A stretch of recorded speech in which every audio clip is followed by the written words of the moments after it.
Il Sor Optimist Club di Agrigento inaugura uno spazio attrezzato riservato alle mamme all'interno della Farm Cultural Park di Favara. Dietro fronte l'Open Day è valido solo per gli over 60, inaugurato un nuovo centro vaccinale a Raffadali, curva epidemiologica stabile. In Sicilia la guerra agli incendi si fa anche con i droni, la regione attiva un numero di emergenza con cui ogni cittadino può segnalare i roghi. L'ente di addestramento professionale ERAP, punto di snodo tra la domanda e l'offerta lavorativa, tante le sedi in espansione in Sicilia.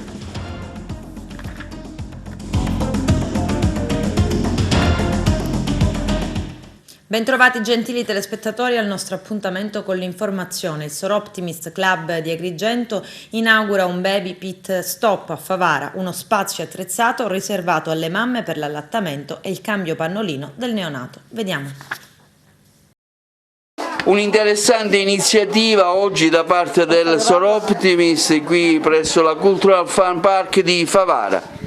Sì, per noi è sicuramente motivo d'orgoglio, no? Poterlo fare qui in questo spazio, in quanto la Farm rappresenta per noi uno spazio culturale di innovazione, di sostenibilità ambientale, di empowerment femminile e di diritti umani che in qualche modo sposano quelli che sono i diritti del Sor Optimist, per cui avere uno spazio per l'allattamento in una realtà culturale proprio come simbolo per tutte le donne, di poter coniugare per un'identità di genere con un'identità di ruolo che sia aperta e impegnata, è per noi un altro punto di forza, tenuto conto che questo è il secondo baby pit stop che noi andiamo a inaugurare. Ne abbiamo inaugurato uno alla Biblioteca Comunale La Rocca lo scorso 8 marzo e oggi questo. Presidente, ecco, lei si accinge al suo compimento del mandato sociale, l'occasione è buona per fare anche una sintesi delle sue molteplici e varie iniziative che ha svolto durante la sua presidenza. Sì, sicuramente l'avevo immaginato un po' diversa questa presidenza, però nonostante ciò con l'aiuto un po' di tutte le socie siamo riuscite veramente, questa è la forza delle donne, a portare avanti tantissimi progetti che non avremmo mai immaginato, per cui penso e ancora ne abbiamo in atto. Al di là di queste del baby pit stop abbiamo potenziato la stanza tutta per sei carabinieri, ma ancora andando indietro nel periodo proprio in piena pandemia, in piena lockdown, abbiamo provveduto a far arrivare dei presidi sanitari all'ospedale, delle mascherine, con tutto un lavoro abbastanza impegnativo, ma ancora abbiamo affrontato un'assistenza psicologica su tutto il territorio nazionale, quindi anche noi con le nostre professioniste abbiamo avuto modo quindi di poter sostenere le donne in particolare rispetto a quest'ambito. Abbiamo svolto nelle scuole un lavoro capillare anche in modalità chiaramente remota, quindi online. Abbiamo fatto diversi incontri proprio sulla prevenzione della violenza di genere, proprio promuovendo la parità di genere.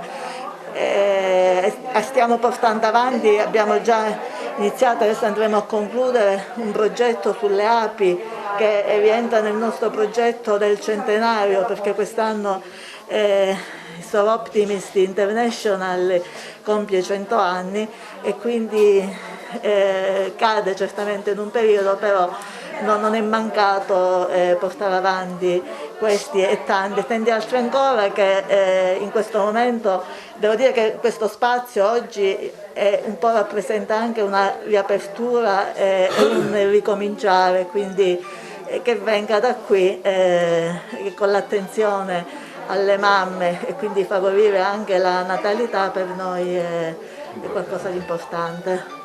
Il significato di baby pit stop penso che sia chiaro a tutti, è come per le gare automobilistiche il momento del recupero e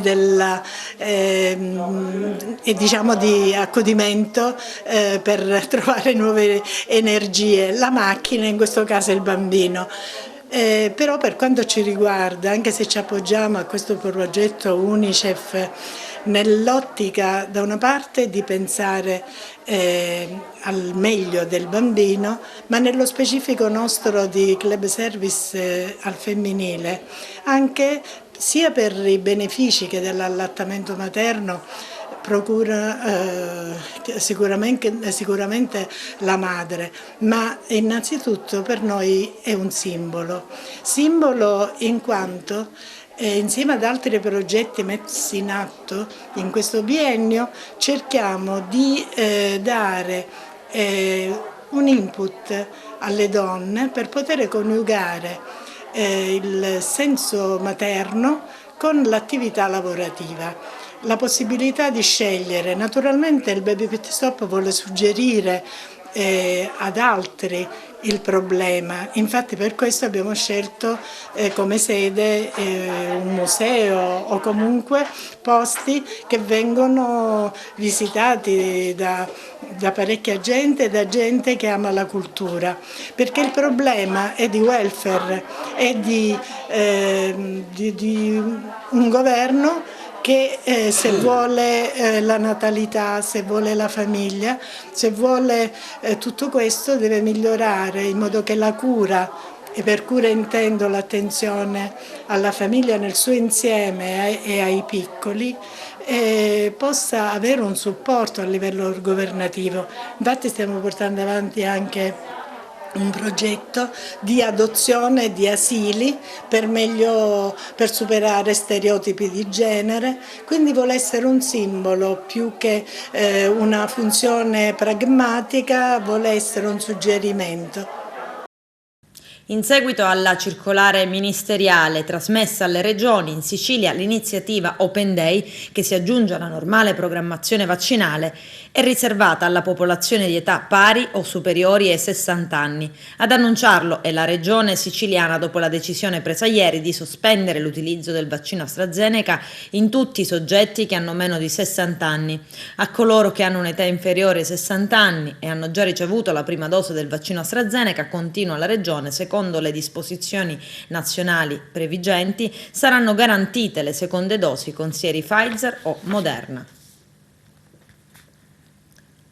Curva epidemiologica stabile, ricoveri in calo nell'Agrigentino, più di 250.000 i vaccinati. L'azienda sanitaria provinciale punta a rendere il Covid Hospital di Ribera l'unico centro dedicato ai pazienti affetti dal virus. Vediamo.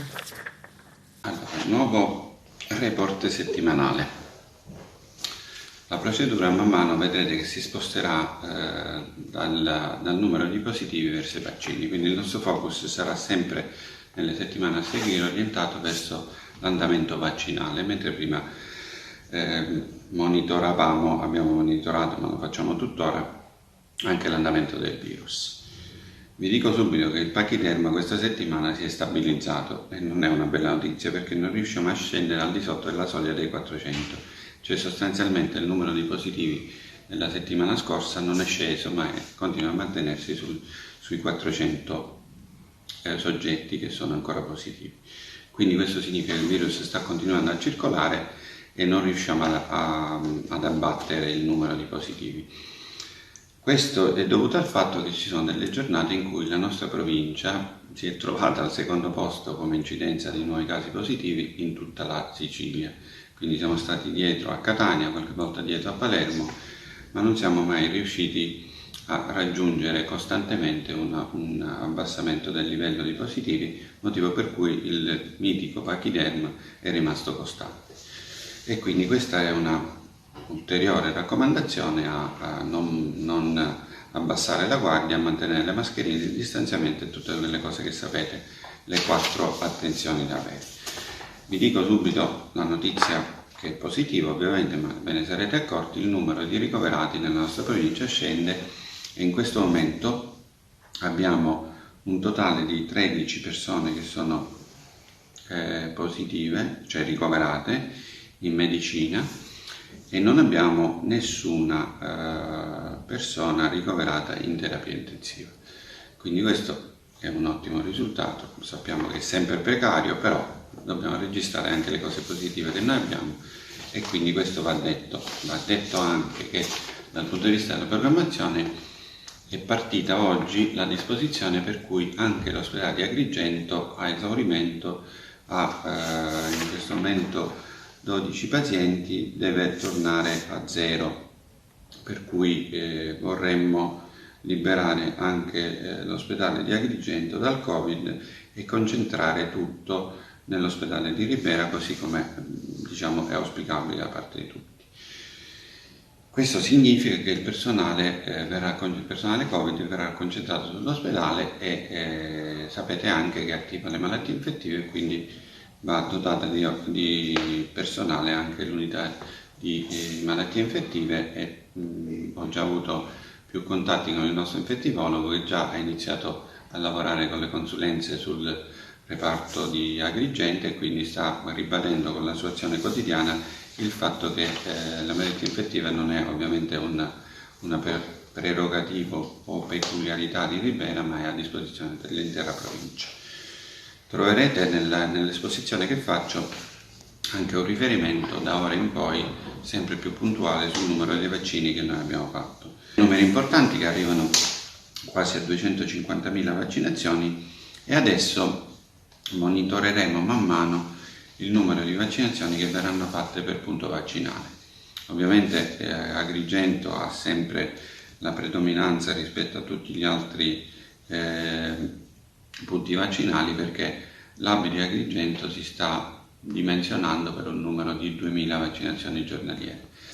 La nostra provincia in questo momento si sta tarando sul numero di vaccinazioni che superano le 4.000 vaccinazioni al giorno. Sappiamo che il target affidato a noi sono 4.400, quello da piano regionale, ma per esempio nella giornata di ieri noi siamo riusciti a farne 4.404, quindi siamo riusciti a mantenere il target, ma abbiamo anche una novità importante a partire dai prossimi giorni.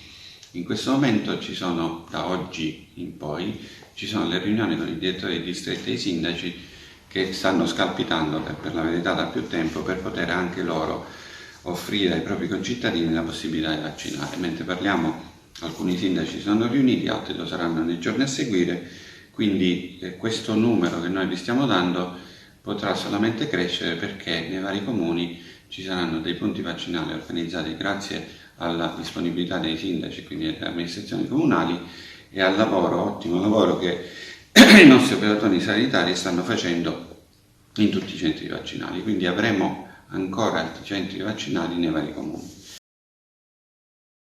E l'azienda sanitaria provinciale di Agrigento, diretta dal commissario Mario Zappia, in collaborazione con i comuni, procede all'attivazione dei centri temporanei di vaccinazione anti-Covid al fine di incentivare la campagna vaccinale e agevolare le fasce di popolazione che hanno difficoltà a recarsi nelle sedi vaccinali aziendali. Il primo punto vaccinale temporaneo è disponibile oggi, sabato e domani a Raffadali nell'aula consiliare del comune, dove sono al lavoro i medici di medicina generale. Vediamo.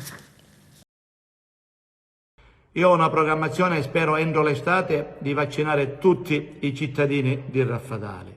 Inizieremo sabato 12 e domenica 13 dalle ore 9 di mattina alle 19.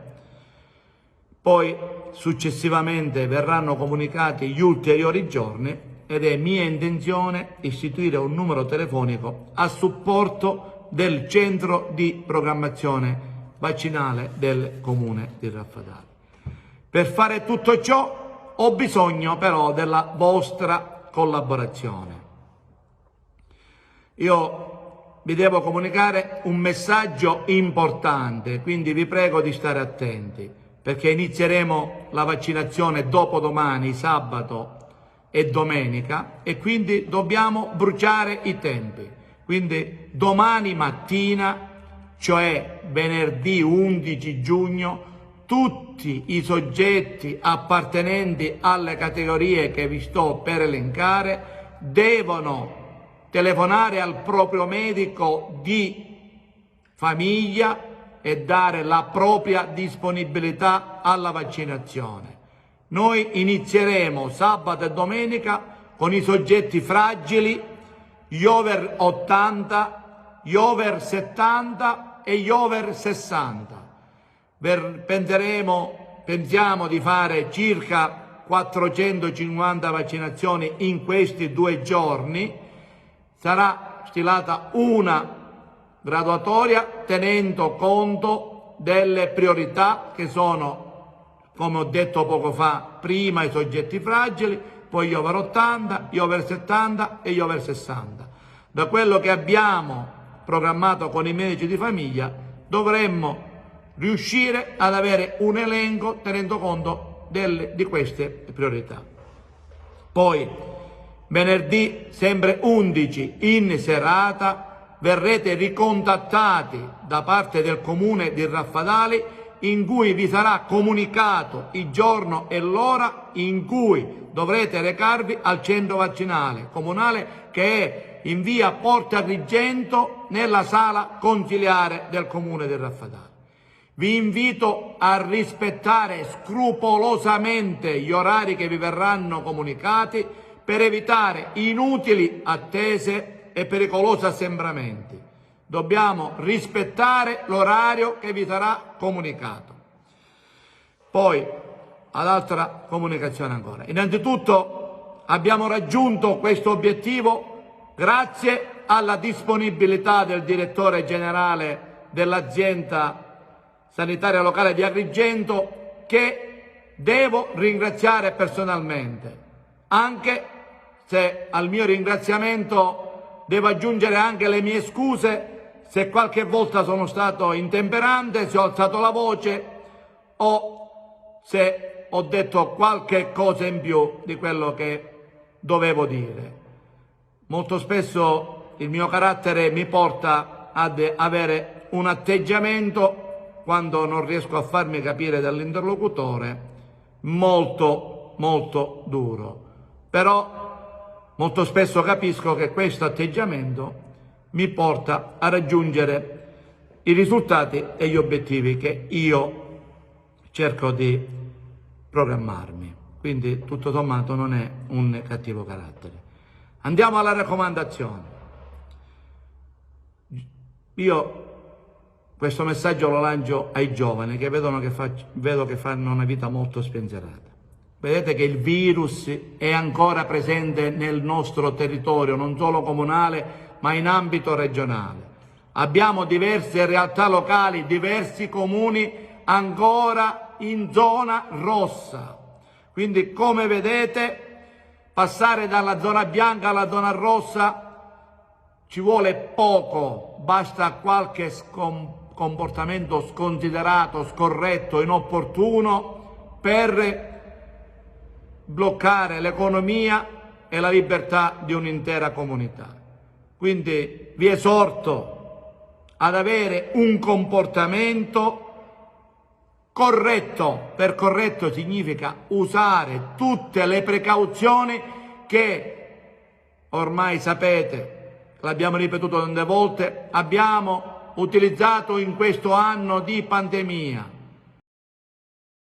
In Sicilia la guerra agli incendi nei boschi si fa anche con i droni. Nel corso della presentazione a Palermo della campagna di comunicazione antincendio della regione siciliana è stato lanciato il video promozionale del 1515, il numero di emergenza attivo H24, attraverso cui ogni cittadino può segnalare i roghi. Vediamo. Il governo Musumeci ha posto in essere tutti gli atti che saranno utili per una campagna antincendio proficua. Oggi presentiamo il 1515, il numero di emergenza ambientale che sarà operativo H24. Invitiamo i cittadini a darci una mano per prevenire questi atti criminali. Contiamo soprattutto però sui nostri uomini, sugli agenti del Corpo Forestale, sugli operai forestali.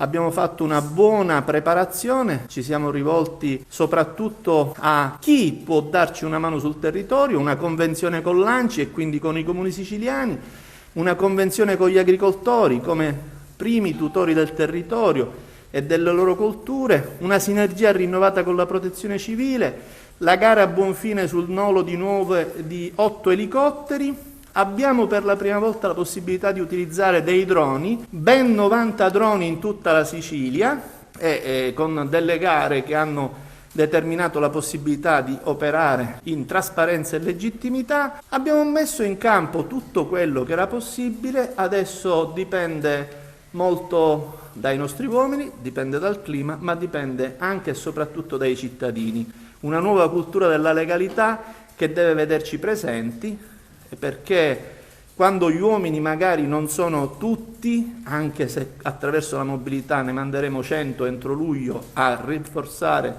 le nostre compagini in campo, quello che serve è anche una sinergia e i cittadini devono essere il primo baluardo per la difesa del nostro ambiente.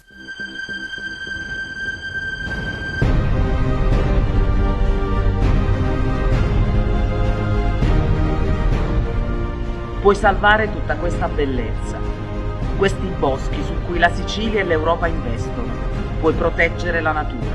Se avvisti un incendio, se scopri un pericolo, chiama il 1515. Puoi fare la differenza. Comuni siciliani sempre più fuori di bilancio. Alla scadenza dei termini per l'approvazione dei bilanci di previsione 2021-2023, infatti, soltanto 32 dei 390 comuni dell'isola sono risultati in regola. A certificare l'allarmante ritardo è stata la stessa ANCI Sicilia, l'associazione che unisce i comuni isolani. Vediamo. Purtroppo la Ragioneria Generale, su mia richiesta al Ministro Franco, ha dichiarato che non è possibile a diritto vigente una interpretazione diversa di alcune voci, sta mettendo i comuni in una situazione di sostanziale dissesto predissesto. Non dimentichiamo che in Sicilia abbiamo circa il 40% dei comuni tra dissesto e predissesto. Pronti ce ne sono tanti altri a raggiungere questa situazione. E dei servizi che verrebbero meno.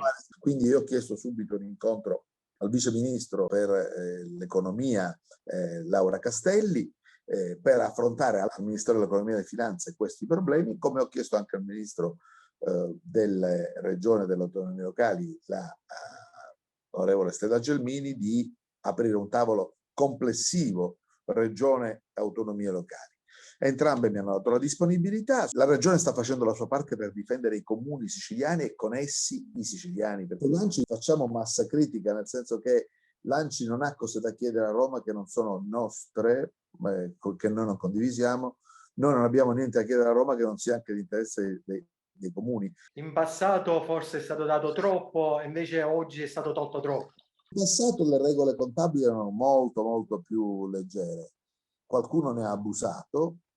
La riscossione dei comuni è arrivata a livelli risibili. Questo era quel pessimo modo di fare di certa politica che quando il cittadino si recava con la bolletta da pagare diceva ma non ti preoccupare, poi non la seguiremo mai. Dobbiamo pagare tutti per pagare meno. È andata in pensione più mentalmente che nei fatti purtroppo una classe politica che viveva di trasferimenti e quindi spendeva i soldi, bastava avere un amico all'assessorato al bilancio per esempio, o un amico a un ministero che ti prendevi un finanziamento e distribuivi risorse, con la conseguenza che poi si determinava un disastro finanziario che è quello che stiamo pagando.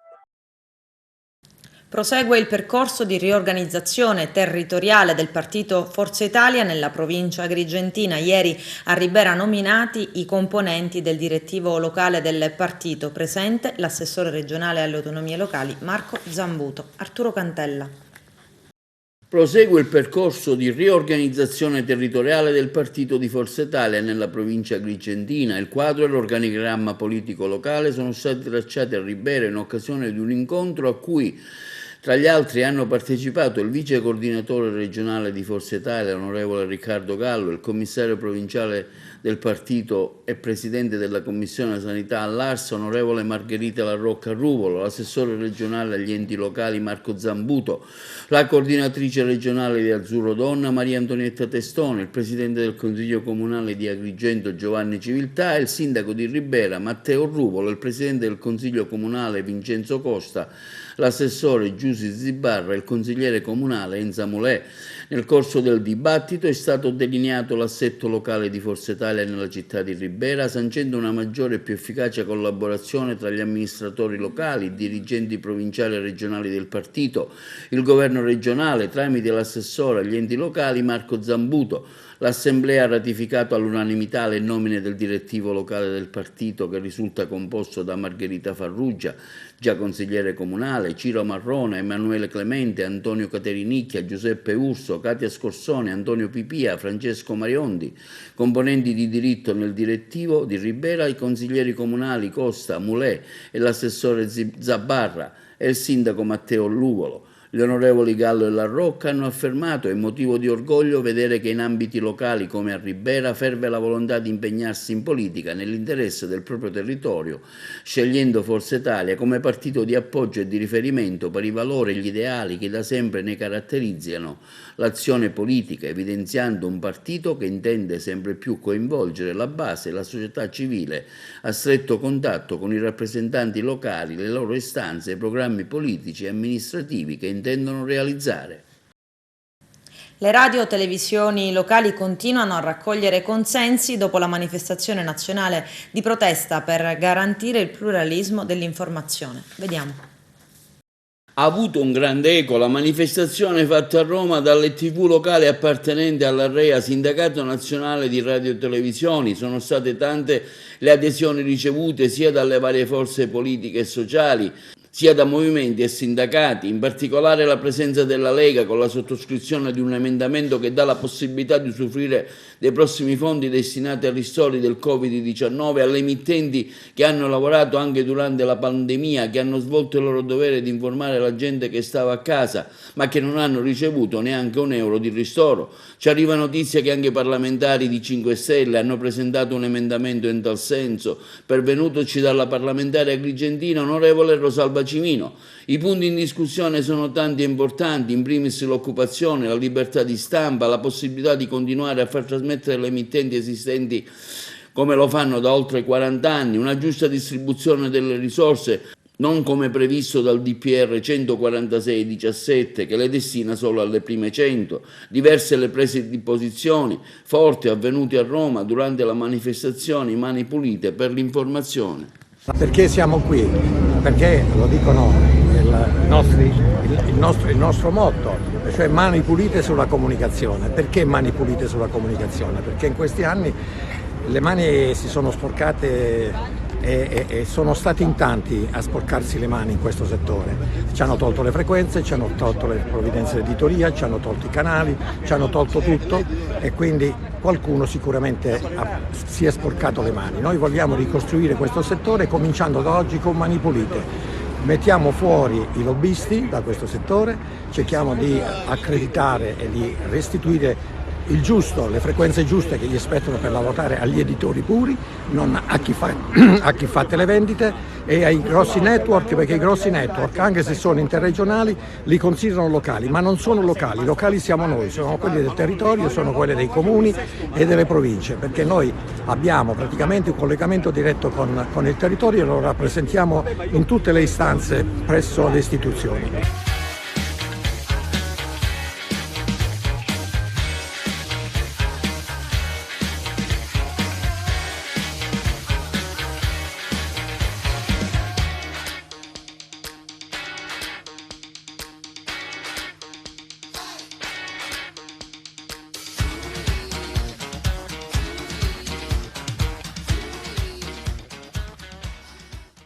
Salviamo anche voi.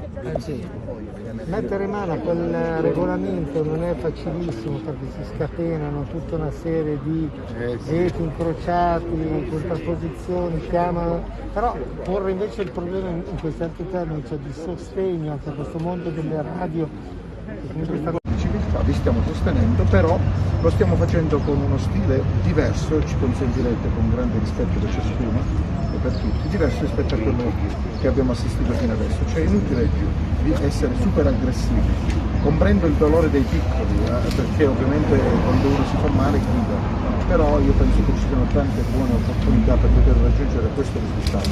La nostra presenza qui è una prova concreta in questo senso. Noi ci rivolgiamo al Capo dello Stato. Mattarella non può andare via lasciando la Presidenza, lasciando in sospesa questo groppone a noi, sulle nostre spalle. Il DPR, dove le stesse risorse, se noi non chiediamo nulla di più allo Stato di quello che già ci dà, chiediamo una ripartizione giusta, legittima, precisa, che nessuno possa essere escluso, ma l'hanno detto loro che nessuno doveva rimanere indietro, però guarda caso a rimanere indietro, ad ammazzare sono stati loro che ci hanno messo per gli ultimi. E allora quei soldi devono essere distribuiti e quel DPR l'ha firmato il Capo dello Stato, quindi è lui che prima di andare nel semestre bianco, per favore Mattarella, invita il Parlamento a rivedere il DPR, perché quella è una schifezza nazionale. Che questo progetto di togliere quello che era diritto di tutti, perché di fatto lasciare questa libertà di informazione che le emittenti locali hanno portato per decine di anni, oggi viene a essere una vicinanza della concretizzazione di questo meccanismo. Si è cercato prima di tutto di usare fondi pubblici in maniera distorta, dandone tanti a poche aziende vicine ad ambienti della Confindustria e togliendoli, non dandoli pochi, totalmente togliendoli ad altri soggetti che hanno fatto un lavoro serio per decine di anni, appunto. Questo progetto sta andando quasi a segno, perché la politica non ha voluto ascoltarci per anni. Mi sto interessando a questo tema. Sicuramente c'è una sperequazione nella distribuzione dei fondi e in qualche modo, a mio avviso personale, parlo a nome mio, va un attimino rivista, perché in questo contesto i piccoli siete voi ed è giusto che vengano tutelati. Per il resto mi riservo di parlarne con i miei colleghi della Commissione Trasporti e con i nostri membri al governo. Questo è un emendamento che noi abbiamo formulato e abbiamo mandato a tutti i partiti in modo trasversale. Ho visto già questo emendamento che il collega lo ha presentato, è stato presentato anche qualche interrogazione, sì. Anch'io personalmente ho presentato qualche interrogazione, mi pare qualche mese fa, perché non c'erano stati dei sostegni. L'abbiamo letto. Però continueremo a supportare la questione per quanto mi riguarda. Il mondo giornalistico come segue la vostra vicenda, questa vicenda? Ma devo dire che da collega di molti altri impegnati nei giornali e televisione sono abbastanza, diciamo così, anche sorpreso negativamente, nel senso che, ricordiamoci bene, qui non è la difesa di proprietari di televisione, qui è un problema di occupazione. Consideriamo che abbiamo 700 colleghi che lavorano nelle piccole, medie radio e televisioni in tutta Italia, che rischiano da un momento all'altro, per una serie di provvedimenti assurdi, no?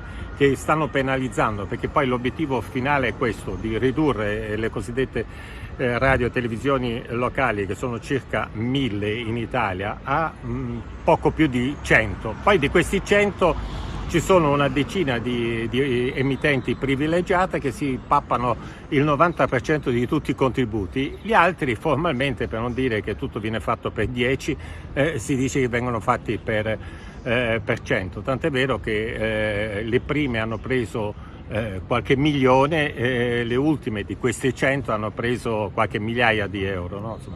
Quindi mi sorprende che fino adesso l'Ordine Nazionale dei Giornalisti non sia intervenuto, mentre sono intervenuti alcuni ordini regionali, ed è un problema che riguarda tutta la categoria. Riguarda anche i giornali locali, i giornali che vengono distribuiti gratuitamente e che non ricevono contributi proprio perché paradossalmente perché vengono distribuiti gratuitamente. Ecco, questo è un po' il problema generale. Mani pulite nella comunicazione. Adesso c'è la pubblicità, a tra poco, vi aspetto.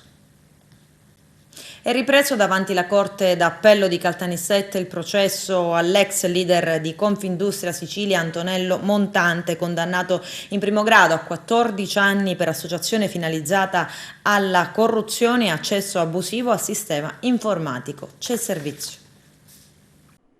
Dice di essere stato mascariato e tradito da calunniatori e di aver rischiato la vita per le istituzioni. Ribadisce di non aver mai fatto dossieraggio, né ha mai distrutto le pendrive in suo possesso, anzi sostiene di aver combattuto sempre la mafia. Antonello Montante, l'ex icona dell'antimafia, appare per la prima volta in aula dal giorno del suo arresto, avvenuto 3 anni fa. Poco dopo le 9 del mattino, ieri, si presentò in giacca e cravatta con il gel sui capelli e una cartellina gialla tra le mani per essere interrogato nel processo d'appello che lo vede imputato per associazione per delinquere finalizzata alla corruzione.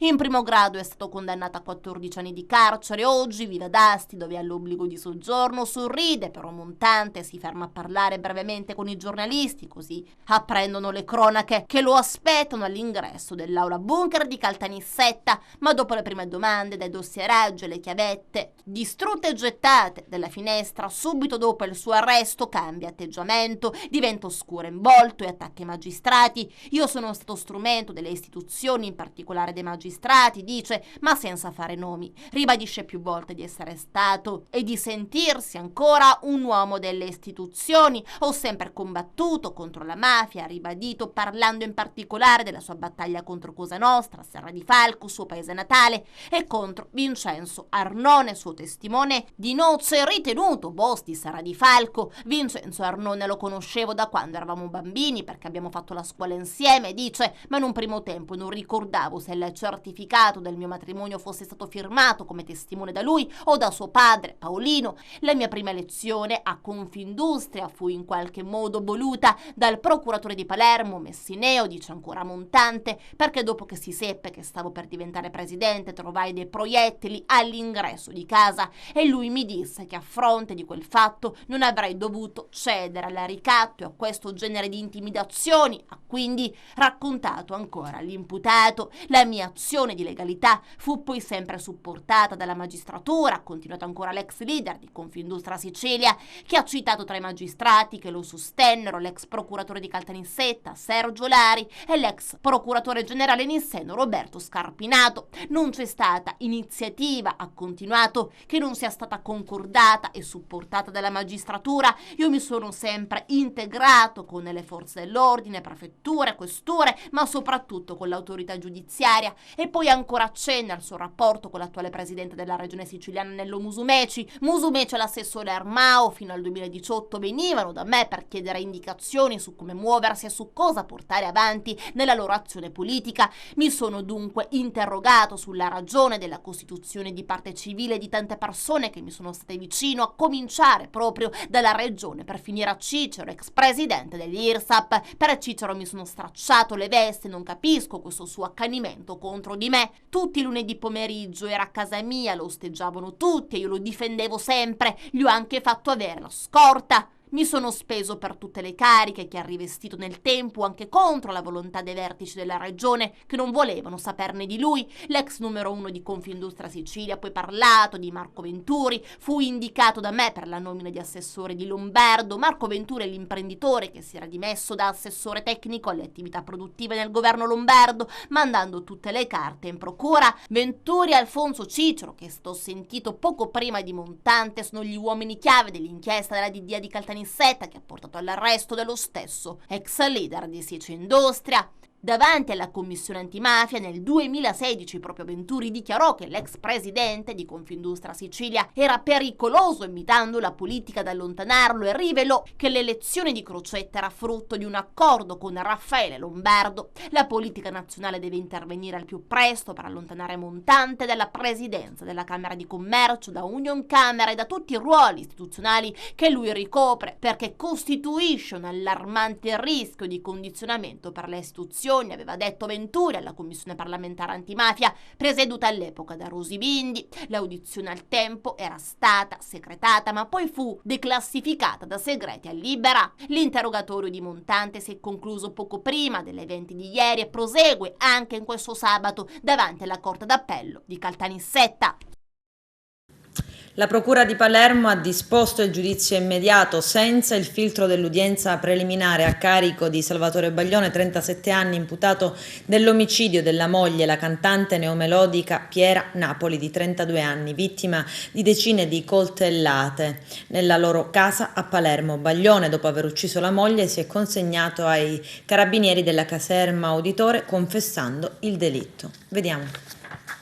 È l'ennesimo femminicidio che attende giustizia e si aprirà a settembre davanti alla prima sezione della Corte d'Assise il processo per l'omicidio di Piera Napoli, la cantante neomelodica di 32 anni massacrata con decine di coltellate la mattina del 7 febbraio scorso nella sua casa di Cruilias, unico imputato che rischia l'ergastolo è il marito della vittima, Salvatore Baglione, che poche ore dopo aver ammazzato la madre dei suoi 3 figli si era costituito e aveva confessato il delitto ai carabinieri della stazione Uditore. Una storia terribile ma molto chiara da un punto di vista investigativo e giudiziario. Baglione aveva persino fatto ritrovare il coltello utilizzato per commettere l'omicidio. Alla procura guidata da Francesco Lovoi sono così bastati poco più di 4 mesi per chiudere l'indagine e ottenere il giudizio immediato. Non sarà celebrata l'udienza preliminare, quindi e comunque in virtù delle norme più recenti l'imputato non può scegliere riti alternativi come l'abbreviato e ottenere quindi sconti di pena. Nel processo saranno parte civile i figli della coppia rappresentati dall'avvocato Laura Terrasi, il padre, la madre e le sorelle della vittima assistiti dagli avvocati Umberto Seminara e Ines Trapani. Il delitto era avvenuto tra le 10 e le 11 nell'abitazione di via Vanvitelli in cui Piera Napoli viveva col marito. L'imputato l'aveva aggredita ferocemente mentre era seduta sul water, limitando quindi anche la sua possibilità di difendersi, e si era accanito su di lei ferendola a morte con decine di fendenti alla testa, al volto e al tronco, come aveva messo in luce l'autopsia eseguita dal medico legale Antonella Argo. Baglione aveva spiegato di essersi fermato solo quando la moglie era caduta sul pavimento e non si muoveva più.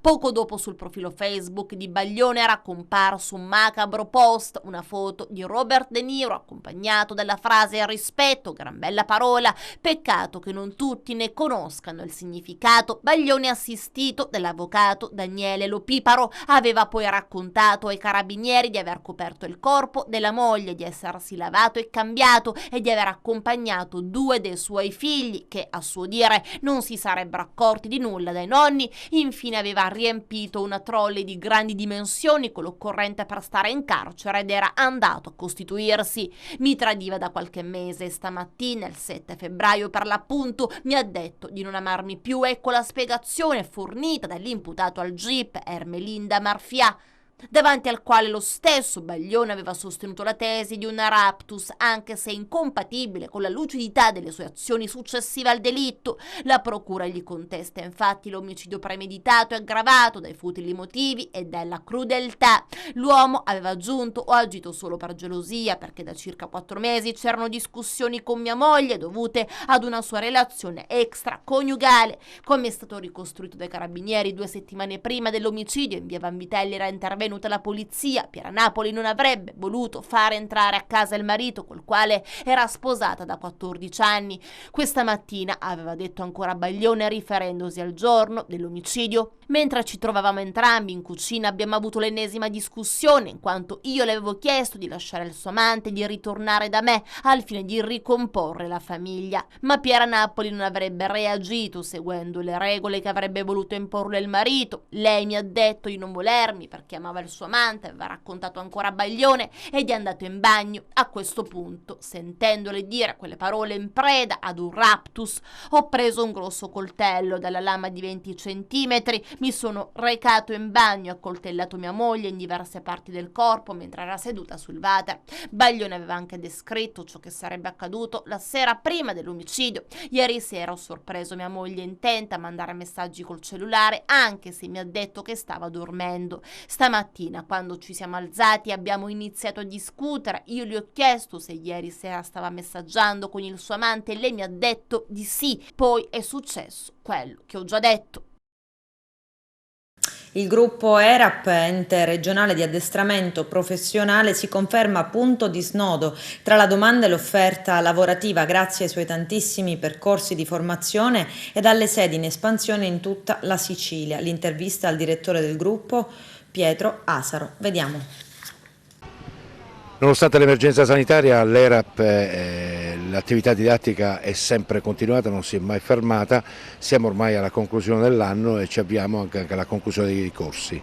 Sì, compatibilmente con le restrizioni che ci sono state nell'ultimo anno, l'attività sia dell'ERAP che degli altri enti, sottolineo che il gruppo ERAP è una serie di enti accreditati con la Regione Sicilia, l'attività di questi enti non si è mai fermata in questi anni, ora ancora di più ha ripreso più di prima perché le restrizioni sono finite e quindi c'è più spazio sia per fare le attività di aula che per fare le attività di tirocinio e stage presso le aziende. Oggi si conclude uno dei tanti corsi che si sono tenuti qui nell'ente.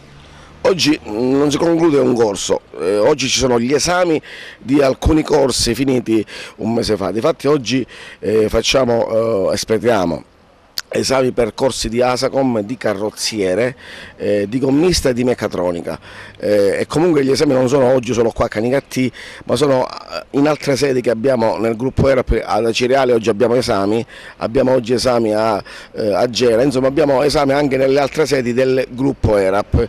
Qua a Canicattì da precisare che questa settimana abbiamo fatto circa 15 esami iniziando giovedì, quindi 2 giorni fa, e finendo oggi, quindi una carrellata di esami per corsi di formazione che sono finiti nel periodo di aprile. Quello che mi preme dire è che come sempre, come al solito, grazie alle nostre convenzioni con le ditte ospitanti, grazie alle intese con Confcommercio e Confindustria, grazie anche alle nostre convenzioni con alcune associazioni datoriali regionali, un buon 70% di questi ragazzi da domani hanno un contratto di lavoro afferente alla qualifica professionale che oggi raggiungono. Quindi ennesimo obiettivo raggiunto, cioè quello di legare il mondo del lavoro strettamente a quella che è la formazione professionale. Come si sta preparando per il prossimo anno l'ERAP? Per intanto fino ad agosto abbiamo da aspettare tutta una carrellata di attività in itinere.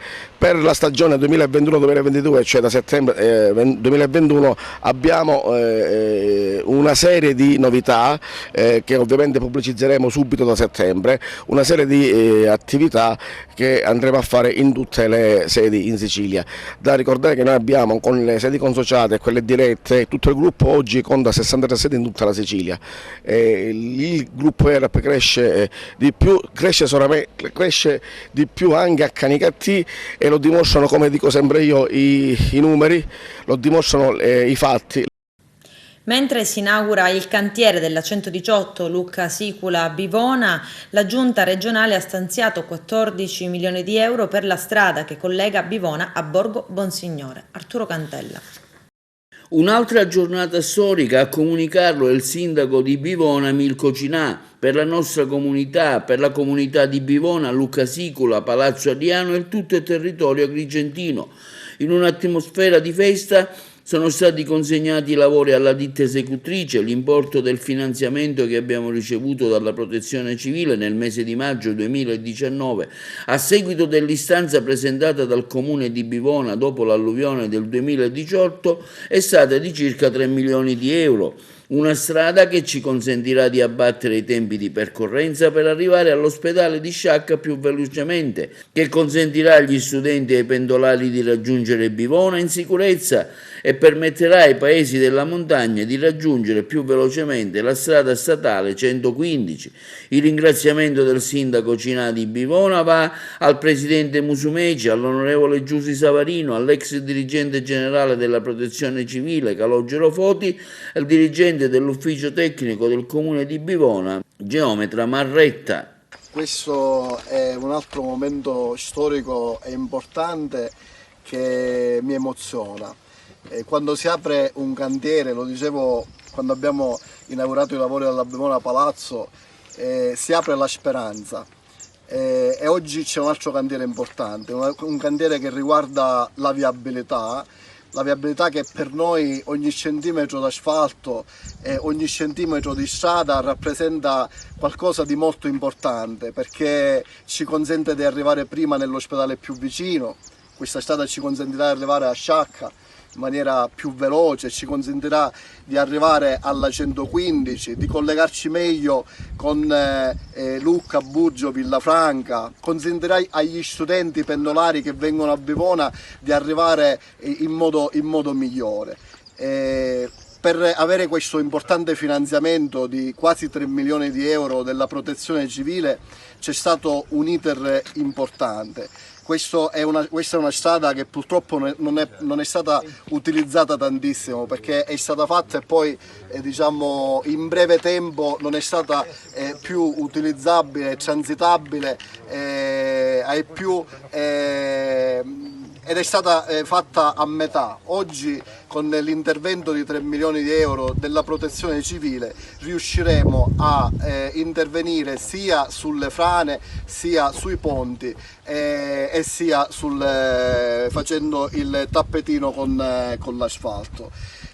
Oggi è anche il momento dei ringraziamenti. Assieme ai colleghi Salvatore Lazzo, Nicola Granà, abbiamo lavorato e abbiamo cercato di sollecitare la Regione per avere questo importante finanziamento, e devo dire abbiamo avuto le porte aperte da parte del Presidente Musumeci, da parte dell'onorevole Saverino, che come Presidente della quarta commissione si è attivata immediatamente nel convocare un'audizione con la protezione civile, facendo inserire questi fondi, che sono dei fondi nazionali, però le scelte poi su dove destinarle sono di carattere regionale, sono state inserite proprio per finanziare questa importante bretella. Quindi Giusy, ancora una volta ti rinnovo i ringraziamenti per l'attenzione che hai nei confronti di questo territorio, che ha la voglia, uscendo dalla pandemia, di cercare di trovare posti di lavoro per i più giovani, di cercare di trovare sviluppo in sinergia con i comuni vicini. Quindi un ringraziamento a te, al Presidente, al governo regionale. Io faccio un invito alla ditta che eseguirà i lavori e faccio gli auguri di buon lavoro. Noi saremo presenti nel cantiere, come lo siamo nella strada Bivona Palazzo Adriano, e quindi sono sicuro che i lavori verranno fatti per avere una strada che possa durare nel tempo. Un'altra importante notizia la voglio comunicare. Ho ricevuto il messaggio: la Giunta regionale oggi ha deliberato l'approvazione dell'APQ dei Sicani, quindi significa che tra qualche mese la prossima inaugurazione dei lavori sarà la Bivona Borgo Bonsignore per un importo di 14 milioni di euro. L'ultimo ringraziamento fatelo fare a quello che è il motore dell'ufficio tecnico di Bivona, il dirigente, che è Giacomo Marretta, che ha veramente fatto un lavoro straordinario con i tanti finanziamenti che fortunatamente abbiamo, quindi un ringraziamento va anche a lui e alla direzione dei lavori. A San Leone, quartiere balneare di Agrigento, un uomo di 34 anni di Favara è stato denunciato per guida in stato d'ebbrezza, riscontrato in seguito a un incidente da lui provocato al Viale delle Dune, dove alla guida di un Audi si è schiantato contro un furgone parcheggiato lungo la carreggiata. Nessun ferito. L'esito degli esami ha poi confermato la positività all'alcol test. Conferita la cittadinanza onoraria di Favara al giornalista Massimo Pullara e a seguire la consegna di 2 targhe collegate con la 13ª edizione della Festa della Legalità, consegnate a Salvatore Cucchiare e a Etta Milioto. Una doppia cerimonia ieri al comune di Favara, presentata dal giornalista Totò Arancio e da Gaetano Scorsone. Infine il presidente del club automobili e motodepoca dei Templi, Noel Patti, ha consegnato un ulteriore trofeo ad un giovane gambiano, Basiru Yellov, assunto come mediatore linguistico, che ha dimostrato come sia possibile integrarsi e contribuire a costruire un futuro di condivisa fraternità. Calcio, cresce l'attesa per Akragas Nissa. Carmelo Lentini. Il regolamento parla chiaro. L'Acregas, se vuole accedere alla finalissima del 20 giugno prossimo, in campo neutro può contare su 2 risultati su 3. Vincere domenica prossima con qualsiasi risultato con la Nissa allo Stadio Esteneto, oppure conseguire un pari ma con reti. In caso di pareggio reti bianche invece sarà il sorteggio nella sede regionale ermitana della FIGC a decidere chi fra Acregas e Folgore avrà diritto a disputare la finalissima per la D gara che ricordiamo sarà in campo neutro in uno stadio ancora tutto da decidere. Dunque si tratta di uno scontro da dentro o fuori e per giunta in occasione di un derby storico che mette contro 2 blasoni dal passato illustre. Intanto ad Agrigento stanno rispondendo positivamente i tifosi di fede biancazzurra. L'ambiente è caricatissimo, i biglietti in prevendita da qualche giorno stanno andando molto bene, per cui i 1000 posti a disposizione stanno per esaurirsi. I taglianti potranno ancora essere acquistati al Caffè dei Fiori, al viale Leonardo Sciascia del Villaggio Mosè, e proprio questo sabato e sino alle ore 20. Si ricorda ai tifosi che il botteghino dello stadio rimarrà chiuso domenica 13 giugno nel giorno della partita. Infine si conosce la terna arbitrale, che avrà il compito di dirigere questo derby. Si tratta di Davide Cerea, proveniente dalla sezione di Bergamo, il quale verrà assistito da Giuseppe Di Marco di Palermo e Vito Bensorte di Trapani. La gara avrà inizio alle ore 16:30. Sicuramente una gara tosta, perché comunque in palio c'è una qualificazione ad un'eventuale finale che è di un'importanza veramente stratosferica, quindi ci siamo preparati tutta la settimana al solito per cercare di imporci durante la gara e quindi speriamo che vada così. Noi come mentalità tenteremo sempre di vincere le partite, poi è ovvio che se non riesci a vincerla allora sicuramente non devi perderla, però il nostro obiettivo primario è quello di entrare in campo e vincere la partita attraverso il sudore, attraverso il sacrificio, attraverso il sangue che deve uscirci dagli occhi, perché comunque sappiamo che è troppo importante. Finalmente era da tanto che aspettavamo i nostri tifosi, perché comunque sia sappiamo che potrebbe essere un'arma in più, sappiamo quanto tengono soprattutto gli ultra a questa partita e quindi è un motivo in più per ricercare in noi quelle energie che servono per vincere contro la Nissa. Dobbiamo solo pensare che l'Acregas per andare in finale deve vincere, quindi dobbiamo fare una grande partita, non dobbiamo pensare a quella di campionato, abbiamo vinto 1-0, ora si azzera tutto, è una partita diversa, una partita difficilissima. Semplicemente dobbiamo regalarci questo sogno perché ce lo meritiamo sia noi che la società e anche e soprattutto la città con i tifosi. Ad oggi è la partita più importante della stagione, quindi non si può non arrivare davvero carichi mentalmente a questa partita. Dobbiamo semplicemente essere bravi a cercare questi ultimi 2 giorni rimasti di recuperare più energie possibile ed arrivare domenica in una condizione psicofisica ottimale. Chiedo di vincere. Sempre nel limite della professionalità, però siccome so che la squadra c'è, la volontà c'è, le professionalità ci sono, Agrigento ha bisogno anche di questo, non ha bisogno soltanto di strade pulite, di levare l'erba oppure di altri servizi, ha bisogno anche dello sport. Voi penso che siete una risorsa, siete un volano, qualcosa che trascina, perché se i ragazzi vi seguono sicuramente non vengono distrutti per altre attività poco lecite. Io penso che lo sport, e lo sapete tutti voi, sin dalla prima età è qualcosa di molto importante, sia per lo sviluppo fisico ma per lo sviluppo psichico, la socialità, il vostro rapporto, lo spogliatoio. Lo spogliatoio è fondamentale. Io ho fatto calcio, pallacanestro, altri sport individuali, no, tennis, però il calcio e la pallacanestro. Io mi ricordo che la partita si giocava nello spogliatoio. Se lo spogliatoio è coeso, se siete tutti assieme, se siete una famiglia, se non ci sono rivalità tra di voi, si vince sicuramente. Con questo è tutto, termina qui l'edizione del telegiornale. Grazie per la gentile attenzione, per essere stati con noi e buon weekend, a presto.